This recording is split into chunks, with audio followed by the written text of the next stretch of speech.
Sí, aquí estamos, jueves 27 de abril 2023, exactamente 9:35 estábamos esperando que las 1030 personas registradas hasta el momento nos estuvieran viendo porque queremos salir con todo. Salimos en vivo y le damos la bienvenida a este nuevo seminario que lo hacemos online para llegar a todo el país y llegar también a países limítrofes que siempre quieren escuchar qué es lo que estamos pensando, qué es lo que estamos imaginando en esta Argentina. El seminario de hoy, que es el 32º seminario que hace la Fundación Producir Conservando, se llama Argentina y se plantea una pregunta: ¿potencia o decadencia? Yo participo prácticamente participo desde los inicios, ¿no? Y nunca vi un título tan poderoso como este, ¿no? El llamado con 3 palabras: Argentina, potencia o decadencia, y nos deja este signo de interrogación. Un signo de interrogación que vamos a tratar justamente, no de decir habría que, ni plantear el diagnóstico. Además de plantear el diagnóstico, ¿cuál es la solución?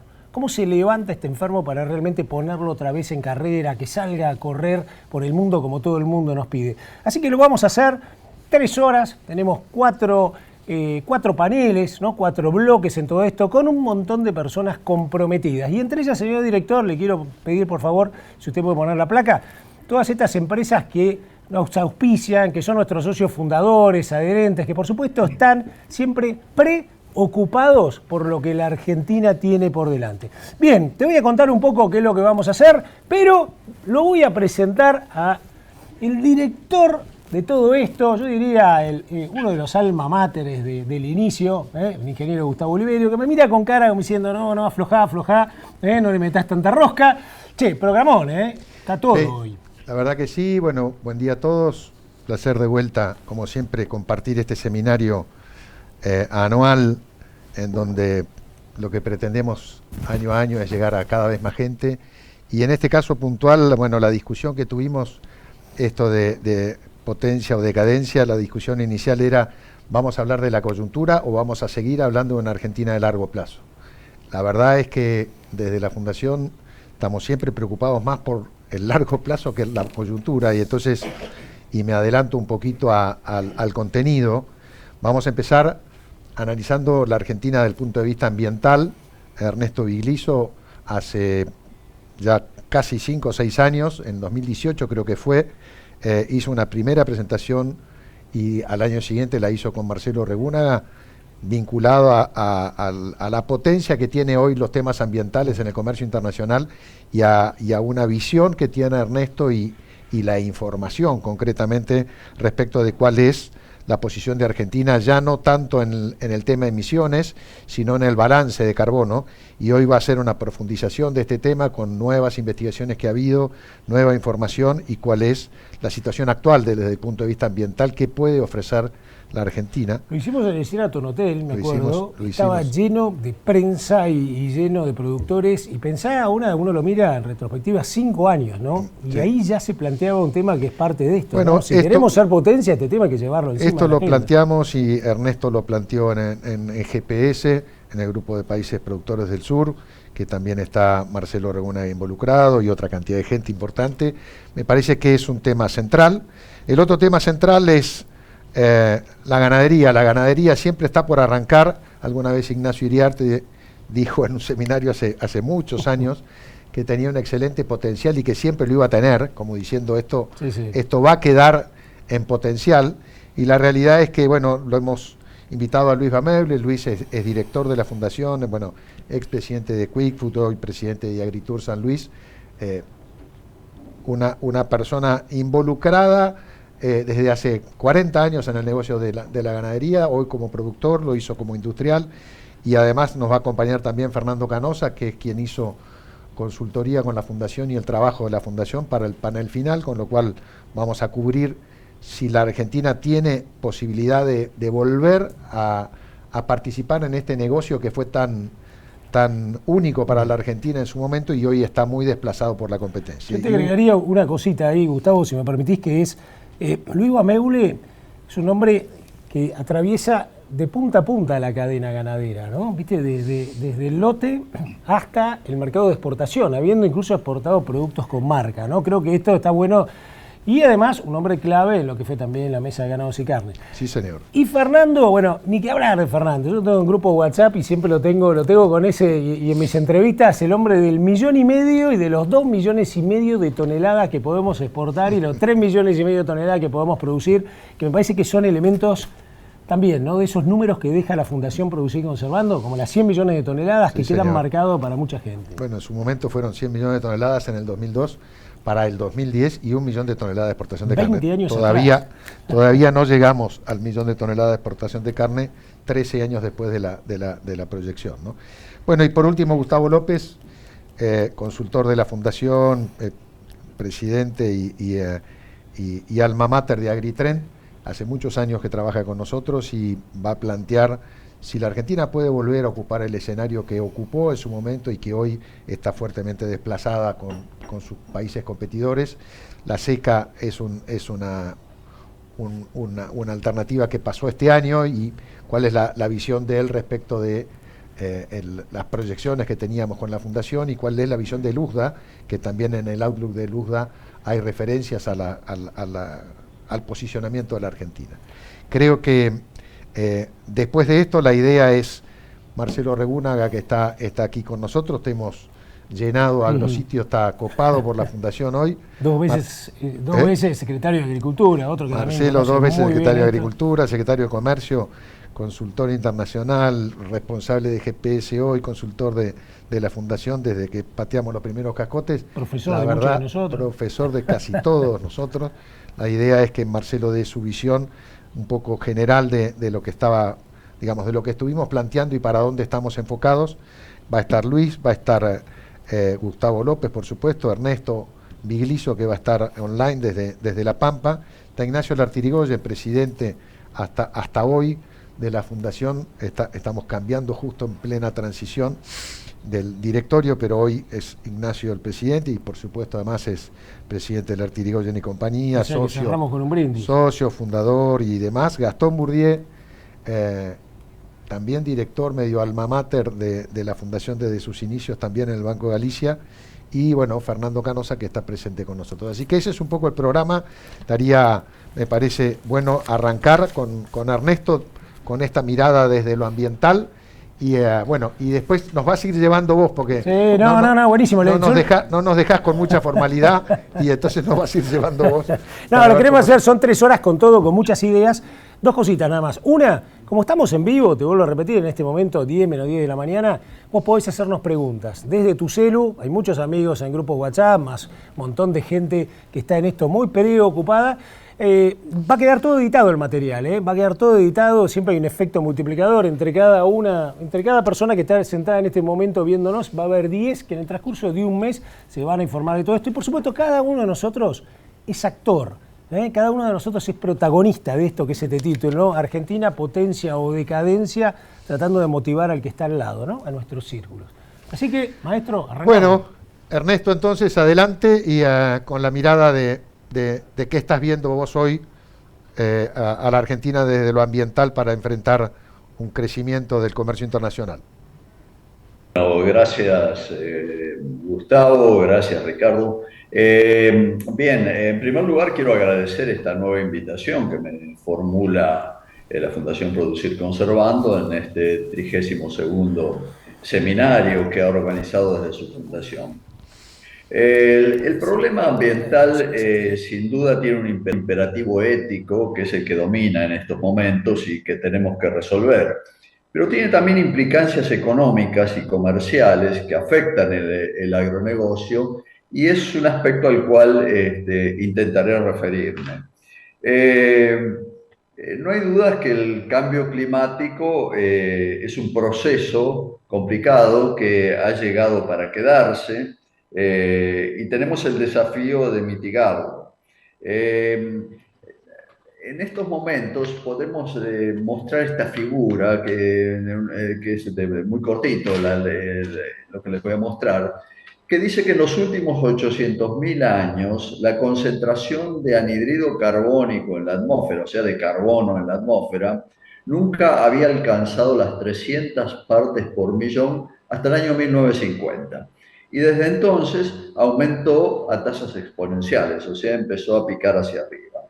Y eso naturalmente tiene implicancias en el clima, en el cambio climático que está experimentando la Tierra. Este es un mapa que ha sacado la Administración Nacional para los Océanos y la Atmósfera de Estados Unidos.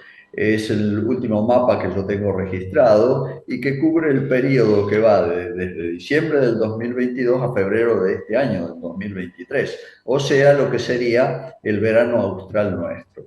Si ustedes se fijan abajo, hay dos cuadraditos, dos referencias que indican en distintas tonalidades de rojo, mucho más cálido que el promedio, lo que está en rosa oscuro, y máximo calor histórico, lo que está en rojo. Fíjense ustedes que tanto en el sector continental argentino como en el sector oceánico argentino hemos llegado a batir los máximos calores históricos, y esto explica en buena medida esta tremenda sequía que tanto nos ha afectado, sobre todo al sector agropecuario. Pero además, en general, el resto del país ha tenido temperaturas mucho más cálidas que el promedio, solo que está en un rosa más claro. No ha sido este el mismo proceso que ha vivido Brasil, y seguramente eso, este mayor beneficio que ha tenido Brasil va a impactar en la producción de granos y va a impactar obviamente en los precios. Dicho esto, digamos que el gran desafío que tenemos los humanos en estos momentos y los países que integran Naciones Unidas es mitigar, tratar de mitigar los impactos negativos que está teniendo el cambio climático, y justamente el Acuerdo de París del año 2015 estableció metas para reducir, metas que fijó, que una cantidad de países se comprometieron y firmaron para reducir las emisiones y tratar de alcanzar hacia mediados del siglo XXI lo que llamaríamos un balance de carbono neutro, un balance de carbono neto cero. En ese desafío estamos hoy. Sabemos que estas metas no se están cumpliendo y que el planeta se sigue calentando y que seguimos emitiendo cada vez más carbono. Ahora bien, tenemos que empezar aquí a ver, para analizar en qué medida la problemática ambiental se convierte en una barrera comercial. Yo diría que hoy estamos tironeados o estamos pendulando entre dos estrategias ambientales opuestas, muy potentes, muy poderosas, una que proviene de la China y otra que proviene de la Unión Europea. La China tiene una visión ambiental que va fundamentalmente dirigida a resolver sus problemas domésticos. Durante muchos siglos la China o el territorio chino se erosionó, acumuló contaminaciones por nutrientes y plaguicidas, ha sedimentado sus ríos, han inundado sus poblaciones y sus tierras, han destruido los bosques, sobre todo en el noroeste de la China. La desertificación se expandió de manera muy grave, y se ve forzada a reducir las tormentas de arena, sobre todo en el norte seco y en el sur rocoso. Y por supuesto todo esto incide en una decadencia muy notable en la productividad agrícola de sus tierras más productivas, que están en el centro y en el este de China. A partir de ahí, a partir de los años 90, China ha decidido regenerar sus ambientes y sus recursos naturales, y uno de los caminos que optó para hacerlo es comprar alimentos en países que se los podían proveer, países que de alguna manera con su producción estaban reduciendo la presión doméstica de China sobre sus propios recursos. Y es así que exportamos tanta soja, tanta carne y otros productos hacia la China. Y ese mercado funciona y ha funcionado durante los últimos años de una manera bastante fluida. O sea que con cada tonelada de soja, con cada tonelada de carne que exportamos, estamos además exportando un servicio de sustentabilidad ambiental que a los chinos les viene muy bien. Esa es una parte, digamos, un extremo del péndulo. El otro extremo se da en Europa, en la Unión Europea, que tiene una visión completamente distinta a la China de la problemática ambiental. Los problemas ambientales de la Unión Europea apuntan esencialmente a resolver problemas globales y lo hacen a través de lo que en el año 19 se implementó, que es el llamado Pacto Verde Europeo que acordaron los países que integran la Unión Europea. La Unión Europea aspira a ser una especie de líder mundial en la corrección de problemas ambientales que ocurren a escala global. Y dentro de esa misión o de ese objetivo figura mitigar a nivel global las emisiones de carbono, combatir la deforestación de bosques nativos, reducir la contaminación del aire, del agua y del suelo, preservar la biodiversidad y los ecosistemas, reducir la generación de desechos y residuos, garantizar la sustentabilidad de los ríos, mares y océanos y promover sistemas alimentarios orgánicos que ellos consideran sanos. Como ven, las visiones son completamente distintas y nosotros somos proveedores de esos dos mercados y naturalmente la Unión Europea, para satisfacer estas demandas de alcance global, impone una cantidad o intenta imponer una cantidad de restricciones al comercio internacional para aquellos países que le proveen alimentos. O sea, si los países no se ajustan a los estándares y a las regulaciones de la Unión Europea, empiezan los problemas para vender los productos. O sea que tendríamos que plantearnos la pregunta si el Pacto Verde Europeo realmente es un beneficio global, como se lo propone, o también representa una amenaza regional, en estos casos para el sur global. Lo cierto es que, como dije anteriormente, Europa apunta a liderar este proceso de expansión de esa visión europea del ambiente y hoy por hoy están surgiendo dos instrumentos o dos mecanismos que van adquiriendo fuerza en la Unión Europea. Uno de ellos es el mecanismo de ajuste de carbono en frontera. Este es un mecanismo que está por ahora implementado esencialmente para aquellas industrias que consumen combustibles fósiles. No alcanzan estrictamente a la agricultura, aunque en el futuro seguramente lo va a incorporar. Este mecanismo lo que hace es eliminar la asignación gratuita de derechos de emisión. Antes la Unión Europea otorgaba derechos de emisión a las empresas importadoras y a las empresas productoras.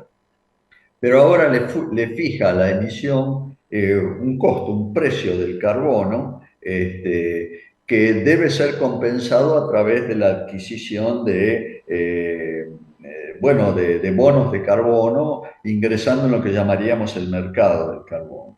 Esto va a tener, este mecanismo aparentemente va a tener plena vigencia hacia el año 2026 y va a tener una necesidad de certificar procesos.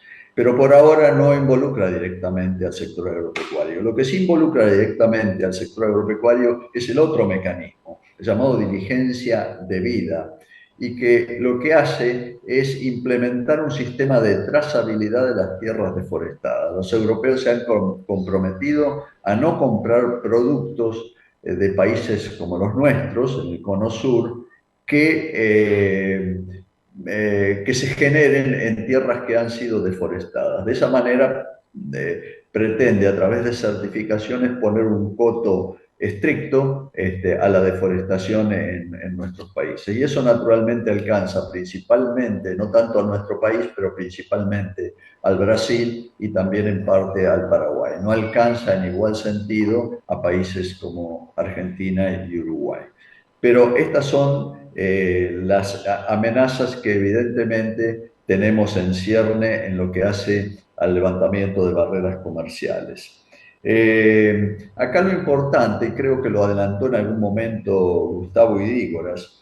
Gustavo Idígoras lo que dijo en su momento fue que estas regulaciones e intervenciones y estándares que establece la Unión Europea, debido a su gran liderazgo científico y técnico, nacen en la Unión Europea, pero rápidamente empiezan a adherirse otros países, como el Reino Unido, Estados Unidos, más tarde la China, más tarde la India. Cuando queremos darnos cuenta, ya el proceso se ha globalizado y esos estándares se han generalizado en el planeta.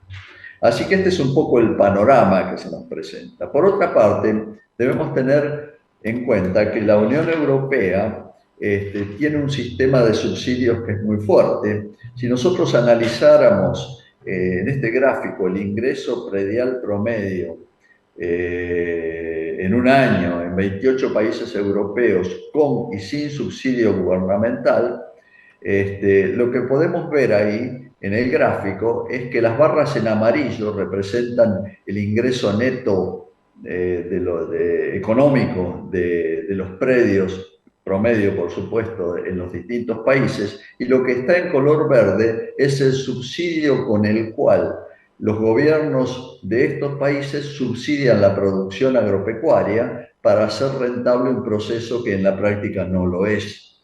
Fíjense el caso, por ejemplo, hay algunos casos extremos como Suecia, donde entre costos e ingresos queda en cero y sin embargo toda la rentabilidad o el ingreso que tiene un predio rural en sueco se debe a la implementación de este subsidio de la Unión Europea o de esos países, ¿no? Inclusive tenemos casos de ingresos negativos que se convierten en positivos a través del subsidio. Y un hecho interesante que se destaca en este reporte de la Comisión Europea es que el ingreso medio de todos los hogares que corresponden a otras profesiones no agropecuarias están siempre por encima de los ingresos del productor agropecuario, lo cual no es un buen indicador porque lo que está referenciando es que el sector agropecuario europeo realmente, si blanquea su situación, no es competitivo. Ahora bien, a estos subsidios que ya existen, aparecen recientemente informes del Foro Económico Mundial, esto tendrá 15 días, 20 días, donde denuncia la implementación de los llamados subsidios verdes a la producción. ¿Qué significa ahora adicionar subsidios verdes a los que ya existen? Bueno, por ejemplo, nos dicen estos reportes que Estados Unidos y la Unión Europea han comenzado a implementar esquemas domésticos de subsidio verde para fortalecer los ingresos económicos de quienes mitiguen las emisiones de carbono. El Foro Económico Mundial considera que esto es en realidad un nuevo formato de proteccionismo que se está implementando. Ahora bien, la pregunta que tenemos que hacernos es si implica esto un riesgo para los productos que provengan del sur global, entre ellos la región Mercosur, Australia, Nueva Zelanda, etcétera, que al no poder aplicar políticas similares de subsidio, serán menos competitivos en el comercio internacional. Esa es la pregunta que nos tenemos que hacer. ¿Nos estaría quitando competitividad? No nos olvidemos, por ejemplo, que en el caso argentino es el agro el que subsidia a otras industrias y no al revés.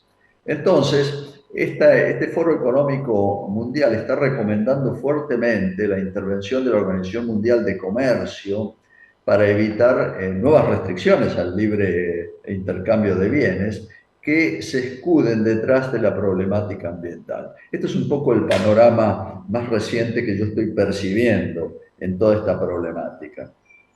O sea que por un lado tenemos las restricciones ambientales al comercio y por otro lado tenemos unas políticas de subsidio que no están tan claras hacia dónde están apuntando, ¿no?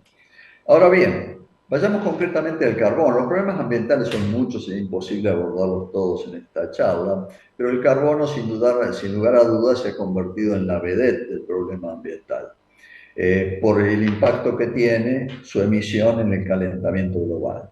Y digamos en estos momentos que cuando tratamos de evaluar el carbono existen dos vías para contabilizar el carbono. Por un lado, la llamada huella de carbono, que es el mecanismo que reconoce, por ejemplo, la Unión Europea y otros países para evaluar nuestras producciones. Y por otro lado tenemos una segunda vía, que es el balance de carbono, que es algo más interno nuestro y que vamos a analizar brevemente.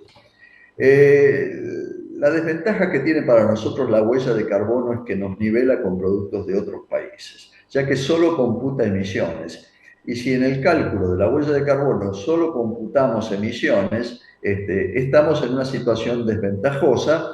¿Por qué? Porque todos los productos se evalúan con estándares más o menos uniformes para evaluar las emisiones y generalmente son números, coeficientes y estándares que nos vienen de países del hemisferio norte y que nos nivelan con otros países. Y tenemos la desventaja además de tener que cruzar el océano, con lo cual vamos agregando más carbono emitido o mayor carga de carbono en nuestros productos. La huella de carbono conceptualmente es simple, aunque el cálculo es muy complejo. Básicamente consiste en ir evaluando el carbono emitido en la fabricación, que sería el primer paso, retrocedo. El primer paso es el carbono emitido en la fabricación de insumos como los fertilizantes, los plaguicidas, los insumos en general que consume el sector agropecuario. Luego se evalúan las emisiones que ocurren dentro del predio propiamente dicho, que son propias del productor agropecuario, de la gestión de su empresa, y luego va incorporando otra cantidad de emisiones que van ocurriendo en las etapas postprediales. Por ejemplo, el acondicionamiento en fábrica, el procesamiento, el envasado, el transporte interoceánico, la distribución en góndolas y finalmente todo termina en el basurero. Y la suma de todas esas emisiones conforman lo que llamaríamos hoy la huella de carbono. Y así están evaluando esencialmente los europeos la problemática del carbono en cada uno de los productos que evalúan a través de lo que ellos denominan análisis de ciclo de vida del producto. Entonces ahí se juntan emisiones preprediales, emisiones prediales y emisiones postprediales. O sea, esto en última instancia le carga carbono a cada uno de nuestros productos por procesos que ocurren fuera del predio. Y ese es un punto que tenemos que analizar porque genera de alguna manera una sensación de inequidad en la forma de evaluarnos. Es así, por ejemplo, que analizando a través del análisis del ciclo de vida la emisión de carbono de distintos productos, este es el caso, digamos, yo extraje algunos productos de un trabajo que se ha hecho muy famoso, publicado por la Universidad de Oxford en el Reino Unido, y que muestra cuál sería la huella de carbono de distintos productos. Por ejemplo, la huella más alta claramente aparece en la producción de carne bovina, le sigue la carne ovina de razas lecheras, quesos, carnes porcinas, carne aviar, etc. Y los productos que tienen la huella más chiquitita son todos los productos vegetales. Fíjense que si tomáramos el caso de la carne bovina, por ejemplo, de prácticamente de los 100 kilos de emisión que produce cada kilo de carne bovina, el 56% es una emisión de tipo predial. Entonces ahí tenemos que poner un poco el foco a ver cómo reanalizamos este tipo de análisis, ¿no? Y aparece ahora otra complicación adicional. O sea, no solamente se está evaluando cada producto por su impacto sobre el ambiente, sea muy bajo, medio, alto o muy alto, ya hay muchos trabajos que están saliendo, trabajos científicos que están analizando este problema, sino que ahora le incorporan una complejidad adicional que es el impacto sobre la salud que tienen cada uno de los productos que se comercian. Esto es una limitación extra que hace poco no hablábamos de esto, pero que ya está instalado. Y es así que hay productos muy saludables, medianamente saludables, poco saludables, no saludables, y ahí se desparraman, diríamos, entre estos dos ejes una cantidad de productos donde aparecen naturalmente, por un lado, para regocijo de los vegetarianos y de los veganos, aparecen todos los que son productos vegetales como los que tienen, como los más saludables y los que tienen un bajo impacto sobre el ambiente, y en el otro extremo de alto impacto sobre el ambiente y sobre la salud aparecen lo que llamaríamos productos animales como las carnes procesadas, la leche, los quesos. Y en un nivel intermedio aparecen las carnes bovinas, porcinas, pescados, que se consideran muy saludables, muchos de ellos, pero con un alto impacto ambiental. Así que este es el panorama que se nos está desplegando. Además del ambiente, entra a jugar la salud.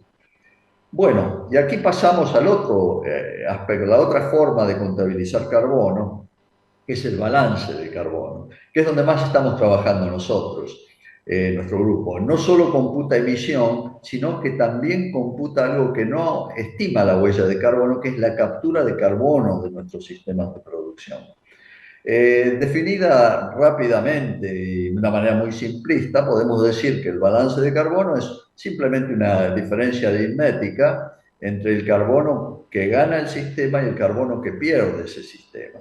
De la diferencia entre ambos surge un balance de carbono. Esto tiene cálculos, por supuesto, complejos detrás de ellas, pero hoy podemos decir que hay dos enfoques metodológicos para computar el carbono. Un enfoque clásico que proviene del método convencional que llamaríamos ascendentes, que es bottom-up, como en inglés, y que proviene de las guías metodológicas del IPCC, es la que utilizan todos los países actualmente, y que lo que hacen es, desde abajo de cada una de las fuentes de emisiones, ir sumando las emisiones de cada una de esas fuentes, digamos, restar la incorporación de carbono que tienen los bosques, por ejemplo, y esos cálculos se van proyectando hacia arriba y van, por ejemplo, calculándose los balances de carbono de empresas, de regiones, de provincias, de países y los globales inclusive. Esta es la forma convencional, la clásica, con la cual se elaboran nuestros inventarios nacionales que el gobierno nacional reporta con cierta periodicidad al mundo. Pero por otro lado, mucho más recientemente ha aparecido un formato descendente de evaluar los carbonos, el balance de carbono de los países. Y así surge lo que se llama el NASA Eco 2, que es un método orbital descendente, basado en información satelital, pero también basado en información convencional que utiliza el otro sistema del IPCC. Y que esto nos lleva a confrontar dos sistemas distintos. Este sistema orbital descendente de la NASA apunta fundamentalmente a hacer grandes evaluaciones de balance de carbono por países para ver quién está cumpliendo anualmente y quién no está cumpliendo los compromisos firmados en el Acuerdo de París. O sea, tiene un alcance político, diríamos, mucho más amplio, más grande que el método convencional. Ahora bien, cuando nosotros analizamos por el método convencional cómo inciden las distintas fuentes de secuestro de carbono, habíamos dicho que el principal sumidero son los bosques, de acuerdo al método convencional. Pero además, en nuestras tierras tenemos otra cantidad de ecosistemas que son ecosistemas que generan una plataforma muy amplia de fotosíntesis y de captura de carbono. Y esas tierras en general son tierras ganaderas o tierras de pastoreo y que representan para quienes hoy tienen que calcular los inventarios nacionales una piedra en el zapato porque metodológicamente el IPCC todavía no ha tomado una posición respecto a cómo tratar este tipo de tierras. En un análisis que nosotros hicimos años atrás, abordamos por primera vez esta temática. El gráfico que ustedes ven a la izquierda ahora es el balance de carbono que muestra, de acuerdo al último inventario oficial, que no contempla la captura de carbono en tierras de pastoreo. Naturalmente, este inventario, que es del año 2018, creo, pero que fue publicado en el año 2021, lo que muestra es más o menos lo que vienen mostrando los inventarios anteriores. La barra de emisión, la que está en amarilla, es mucho más alta que la barra de secuestro de carbono, porque solo computa bosques en el caso de la Argentina, y como consecuencia de la diferencia de ambos aparece un balance negativo importante. O sea, el sector agropecuario argentino y en general la Argentina muestran estos inventarios un balance negativo significativo. Lo que nosotros publicamos algunos años atrás era que qué pasaría si computáramos todas las plataformas de pastoreo de las tierras de pastoreo como sumideros de carbono, y ahí cambia totalmente el panorama, porque si bien diríamos la emisión de carbono sigue siendo lo mismo, al incorporar esas tierras de pastoreo y la fotosíntesis y captura de carbono que hacen esas tierras de pastoreo, ese balance de carbono negativo que está en rojo se convierte en un balance positivo. Entonces, hipotéticamente, nosotros dijimos que ese balance positivo conformaba un crédito de carbono que podría ser utilizado para neutralizar las emisiones de otros sectores no agropecuarios de la economía. Bueno, esto, digamos, desató un pequeño escandalete en su momento, sobre todo con algunos sectores académicos y científicos que cuestionaron esta visión, pero bueno, ahí quedó. Ahora aparece esta nueva herramienta que es el OCO2 de la NASA, que lo que hace es hacer un registro anual de cambios en la tasa de fotosíntesis y balance de carbono producidos por lo que se llama el OCO o Observatorio Orbital de Carbono que tiene la NASA, que en combinación con una matemática muy compleja provista por universidades, sobre todo australianas, lo que hace es procesar miles de datos que van, digamos, que van midiendo cambios anuales en el stock de carbono y que son detectados satelitalmente. O sea, esto lo que se está mostrando ahí en verde es qué áreas estarían ganando carbono frente a cada pasada del satélite, por eso aparece todo rayado. Y es una forma, digamos, simple que yo intento mostrar un proceso que es muy complejo, que yo no lo termino de entender porque no estoy metido en ese proyecto, pero que sin lugar a dudas abre una ventana distinta. ¿Qué es lo que hace este sistema OCO2?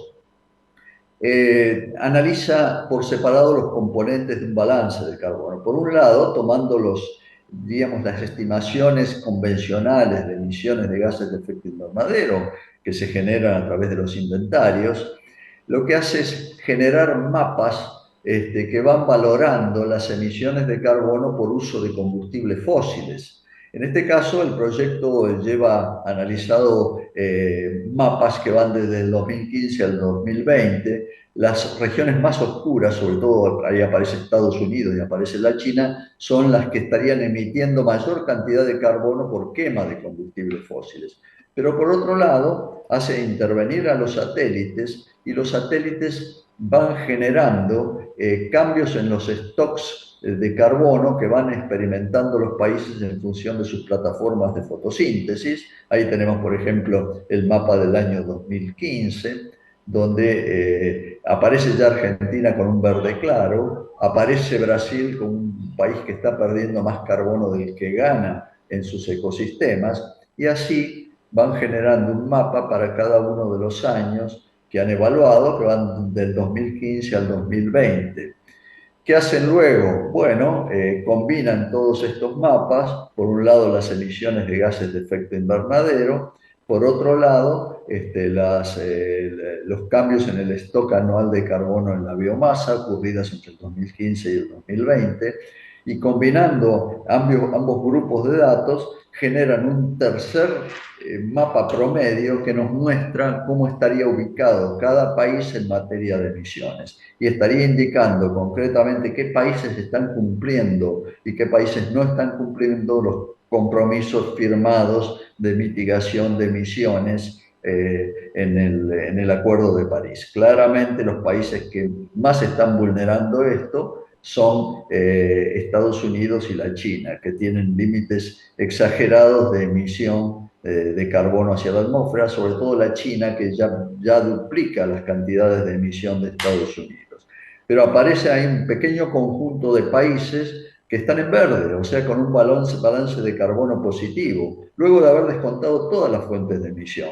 O sea, este mapa, digamos, final, lo que nos estaría mostrando en última instancia es que aquella hipótesis que planteamos que nuestros créditos de carbono en el sector agropecuario servirían para neutralizar las emisiones de otros sectores, en realidad aquí aparece agrandado el proceso porque ya están descontados todas esas neutralizaciones, y aún así la Argentina aparece con un crédito de carbono significativo.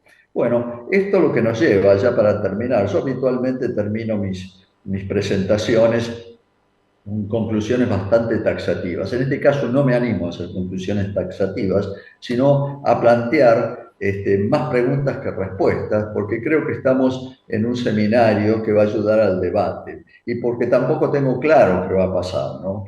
Por ejemplo, cuando hago me planteo más preguntas que respuestas, una de ellas es ¿por qué tenemos que negociar sobre la base de huella de carbono de nuestros productos cuando podríamos hacerlo sobre el balance de carbono de nuestros sistemas de producción, que es lo que realmente nos beneficia y que nos beneficia por el lado del potencial de captura de carbono de nuestros sistemas, de nuestras tierras, sobre todo las tierras de pastoreo? Entonces, nosotros estamos intentando negociar por el lado de la huella de carbono, pero aparece el balance de carbono como una herramienta que tendríamos que considerar. Otra pregunta es ¿por qué nuestros inventarios nacionales de gases de efecto invernadero no incorporan a las tierras de pastoreo como sumideros de carbono? Puede haber argumentos para no hacerlo, pero me gustaría que esa pregunta se discutiera.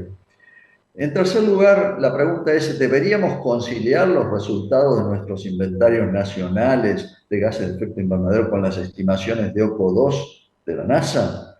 Es todo un desafío, ¿eh? Otra pregunta es la siguiente. Los datos de OCO2 indicarían que la Argentina está capturando más carbono del que emite o del que emitió entre 2015 y 2020. ¿Significa esto que estaríamos sobrecumpliendo los compromisos firmados en la Cumbre del Clima de París en 2015 y que no necesitaríamos acciones adicionales de mitigación? Y esto lo planteo porque ha circulado extraoficialmente que una de las propuestas de Argentina en la última COP que se realizó, bueno, creo que en Egipto, en realidad hubo una propuesta de reducir las emisiones de metano a través de una reducción de los stocks de los stocks bovinos. Y esto sería un verdadero disparate si tenemos en cuenta que ya estamos sobrecumpliendo los compromisos firmados en la cumbre de clima del país. Y finalmente, me haría la siguiente pregunta. ¿Cómo puede jugar el OCO2 de la NASA en nuestro comercio internacional? Sus resultados podrán dar cobertura de carbono positivo a todos nuestros productos en los mercados globales. Si somos un país que genera créditos de carbono, ¿eso nos cubre los productos que tratamos de exportar? Es una pregunta para contestar. Y una última sería, ¿serán conscientes nuestros gobernantes de las oportunidades que ofrece esta herramienta de la NASA? Con esto yo pretendo cerrar y complicarles un poco la vida con preguntas que no son fáciles de responder. Muchas gracias. Impecable, excelente. Bueno, que desde acá te aplaudimos, Ernesto. Quédate porque tenemos algunas preguntas para hacer. Por supuesto, en el panel final vamos a seguir. Les quería comentar que hay gente conectada. Yo les había dicho 1030 al principio, ya hay 1150. Argentina, Estados Unidos, Italia, España, Francia, Costa Rica, Paraguay y Uruguay. Dijimos al principio, ¿no? Son como más de 8 países que nos están viendo, más los que nos van a ver después. Así que, Gustavo, arrancamos con algunas preguntas. Yo ya tengo acá de la gente, así que podíamos, y lo tenemos a Luis Bameule listo ahí también. Yo haría, claro, lo tenemos a Luis listo, pero yo haría un par de preguntas y una de las que a mí me martillan la cabeza siempre es, ¿qué posibilidades vos le ves, Ernesto, de que podamos internacionalmente, la palabra no es imponer, pero sí es instalar el tema del balance de carbono? Suena mucho más natural, mirando en el ambiente, digamos, las emisiones y la fijación de carbono, y cuál es el balance sería lo más razonable. ¿Vos lo ves posible internacionalmente a que se pueda cambiar un poquito el enfoque? Porque hoy todo lo que se habla de ambiente es con emisiones, nadie habla de secuestro ni de balance. No sé si vos le ves alguna posibilidad como para poder dar vuelta un poquito este panorama. Bueno, yo creo que esta herramienta del OCO2 de la NASA nos plantea una posibilidad concreta de que nuestras autoridades o nuestros negociadores, sean del sector público o del sector privado, puedan llevar a la agenda de las reuniones o de los foros internacionales una propuesta concreta de estos países del Cono Sur que tienen una visión distinta y que proponen una alternativa diferente para evaluar la problemática del carbono. Hoy por hoy, si nos ajustamos a los estándares, a los coeficientes y a las visiones o las metodologías de cálculo que plantean sobre todo Europa, ahí no estamos beneficiados, o sea, están igualando nuestros productos al de otros productos europeos o de otros países en los cuales la mitigación es el vector que guía la negociación.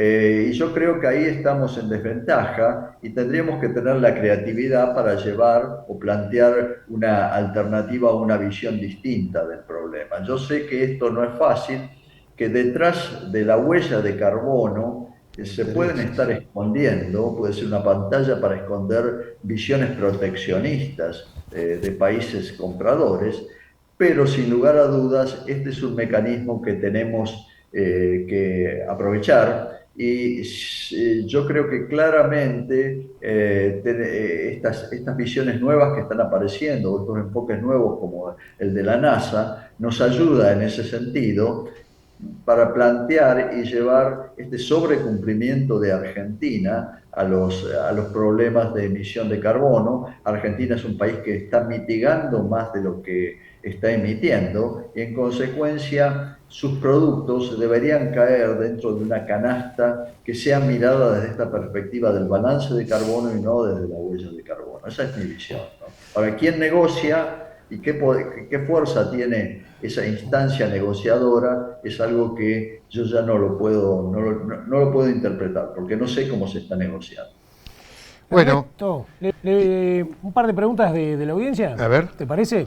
Acá Nicolás, que está en provincia de Buenos Aires, dice: ¿qué limitaciones o barreras económicas percibe que puedan enfrentar los productores argentinos en la mitigación de las emisiones del metano? Bueno, este es un proceso que todavía no está totalmente sedimentado. Las emisiones de metano caen dentro de las emisiones de carbono. O sea, todos los cálculos lo que hacen es convertir el metano en carbono. Es una manera de simplificar el metano y el óxido nitroso, que son las dos principales emisiones de la agricultura, de cualquier agricultura en el mundo, se convierten en equivalente CO2 o equivalente anhídrido carbónico o directamente en carbono.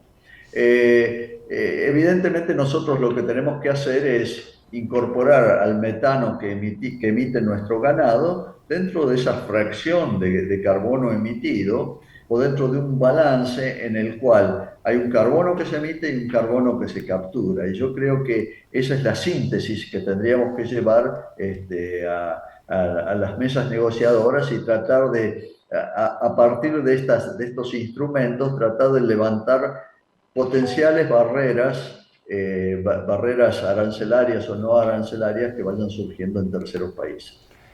Hay muchas preguntas, te hago la última muy cortita porque se ve que hay gente muy atenta, ¿no? Entonces acá Francisco pregunta: ¿por qué aparece Alaska con balance negativo? Alaska con balance, no me he fijado eso. Pero se ve que más allá de Alaska debe haber alguna picardía dentro de cómo se entrega todo esto, ¿no? ¿Balance negativo o positivo? Ahora no me acuerdo. ¿Balance negativo? Sí. ¿Pero pensás que puede haber algún elemento diferencial en ellos o algo? Bueno, supuestamente, yo no sé por qué. Alaska tiene, a ver, yo no conozco Alaska, ni la he estudiado, pero Alaska es una tierra que tiene muchos humedales y los humedales son fuertes emisores de metano. Es probable que eso esté incidiendo y la cantidad, digamos, aunque Alaska queme pocos combustibles fósiles, las emisiones naturales de metano de esas tierras quizás estén desbalanceando el proceso. Y aunque Alaska tiene también bosques que capturan carbono, habría que ver en el caso específico de esa región cómo resulta el balance. Yo no tengo datos sobre eso, realmente no podré ayudarle. Interesante. Bien. Bueno, seguimos. gracias Ernesto. quedás Perdón. en escucha y ahora pasamos a la presentación de Luis.